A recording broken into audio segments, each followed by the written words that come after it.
Okay, so today we're talking about interpreting remainders. What is a remainder, guys? Excellent. What's left over from a division problem? So, as I told you last week, there are several ways that you can interpret them or show them. You can use them with the letter R, which you're familiar with, or you can use a fraction or a decimal.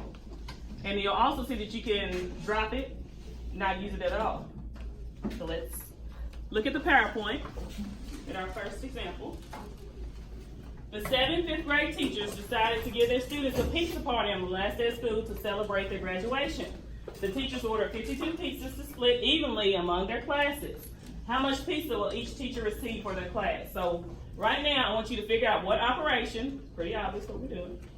What operation are we using? Division. And I want you to set that problem up using the two numbers in there.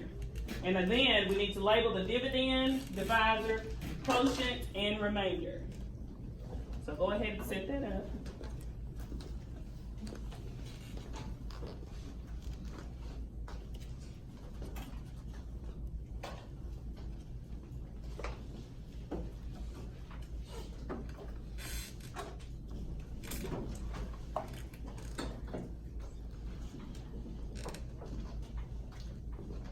You probably could solve it mentally. So what would be the divisor in this problem? What number? 7. What is our dividend? 52. And what was your quotient? If you've already solved it, what's the quotient? 7. And then we have a remainder of 3. Okay? Next slide. So what do you think, before we go to the next slide, what do you think we would do with that remainder? We got 7 whole pizzas that can be split. Then we got 3 whole pizzas that are left. So what do you think? Just think to yourself, what are you going to do with that remainder? Those extra 3 pizzas. Just think for a second.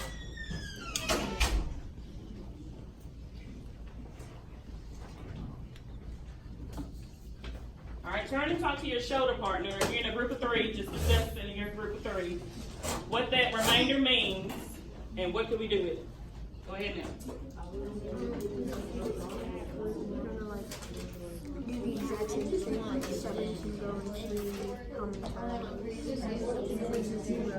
So you're going to multiply 1/2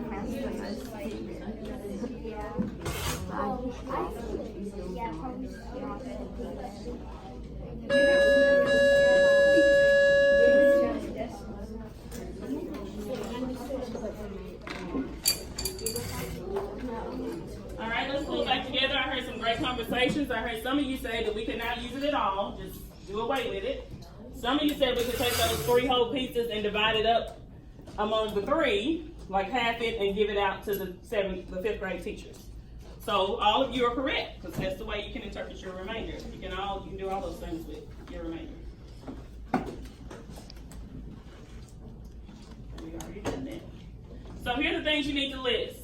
Don't worry about writing the full thing. I just want you to write down, you can drop your remainder, which means you're not using it at all. You can add it up. You're going to round it up. And you'll notice that you'll use this when you have items that are not evenly divided. In a second, we're going to have an example with cupcakes and trays. You can't really divide a tray, so you're going to need to round it up, if that makes sense. You could use the remainder or keep it and interpret it as a fraction or a decimal. That's when you would be slicing up the pizza, the cupcake, in multiple pieces. So just write down, drop it, add it, keep it, and use it. Those are 4 ways you can interpret a remainder. Questions so far?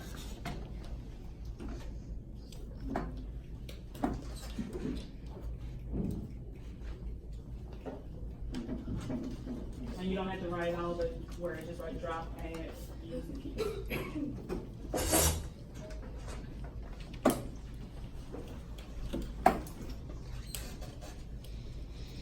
Alright, so let's look at some examples real quick of how we do that. We got the scenario of Susan and Brianna. They baked 274 cupcakes.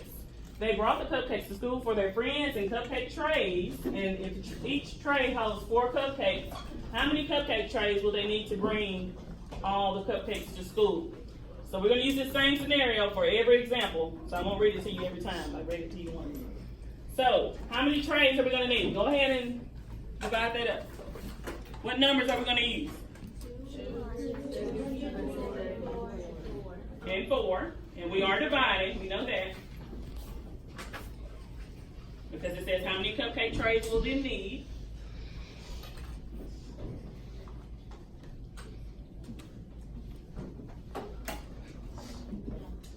And then there's a key word in there also that says all. Let me go back real quick. All the cupcakes. So we can't leave any. We need to bring all of them. So you're going to need to know that.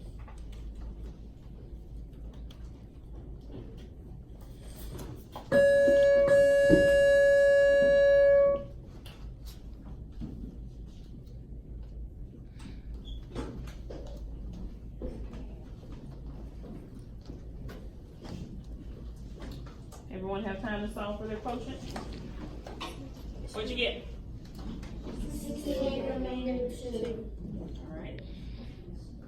So you're going to need 68 trays, and you're going to have 2 left over. And we need to bring all of them, okay? So that means that 68 cupcakes, you got 4 little places for them to fit individually, and then you have a remainder of 2.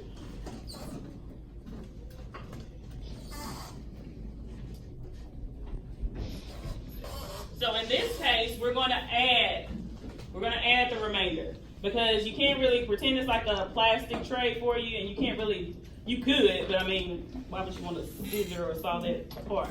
So in this case, we need to add the remainder. Make sense?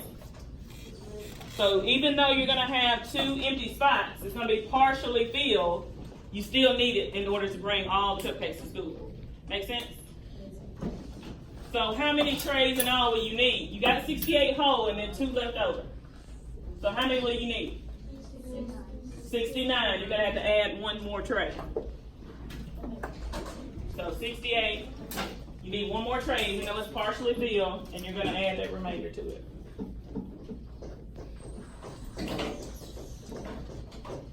Questions? All right. Same scenario. We're just changing up a little bit. In this problem, we want to know how many cupcakes will be in the partially filled tray. So how many cupcakes would be in there in the partially filled? 2.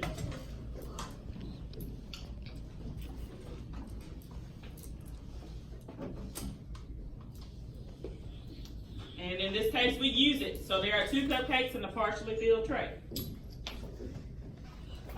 All right, same example. Just a little different. How many full trays of cupcakes will Susan and Brianna have? 68. Okay, we know we have 68 full trays. And 4 cupcakes left over. And you had to add an extra tray that had 2 leftover cupcakes. So how many full trays will there be? 68. In that case, you would drop it. Because you only want full. It's asking for how many full trays. So we don't need that remainder. Questions? One more time. Same scenario again. If Susan and Brianna are splitting the cupcakes between 4 classes, how many cupcakes will each teacher get? So Miss Walton, Miss Rhodey, Mr. Brown, and Miss Garner, we've got a total of 274 cupcakes that Lily brought, and each class wants to get an equal amount. How are we going to do that? What do you think we're going to do with the remainder? Is there another way other than dropping it? Split it. We could split those cupcakes. So that would be sharing it. So again, we are going to divide. We got a total of 274 cupcakes from Lily. We're dividing it by 4. Again, we got 68 trays. Remainder of 2. The quotient means that each teacher in our pod will get 68. And with those 2 cupcakes, we are going to split them so that they're equally split between the 4 classes. So that means that we're going to have 68 and 2/4 cupcakes, or 68 and a half cupcakes go to each teacher. That way, it's an equal amount. Questions on that? All right. So let's review real quick. When you have a remainder, you can drop it. That means you ignore the remainder and only use the quotient as your answer. You can use this when the question asks for full or whole items, or when the item cannot be easily split. So like I said, you really wouldn't want to saw that tray in half. You could add it. You could take the quotient and add one more. So you use this in everything where everyone has to fit and cannot leave anything out. Share it. That means you're going to interpret it as a decimal or a fraction. You're going to divide those cupcakes that's left over, those 2, and split it with every class so it's even. Or you could use it as like when you're interpreting your partially filled trays. Make sense? A little bit. All right, I want you to try this example. We got a total of 192 students that want to play football in the Spring Lake League, and if 7 people can play on each team, how many full teams can be made? How many students will be left out? And how many teams will be necessary in order to allow every student to play? All right, I'm going to give you a few minutes to solve it.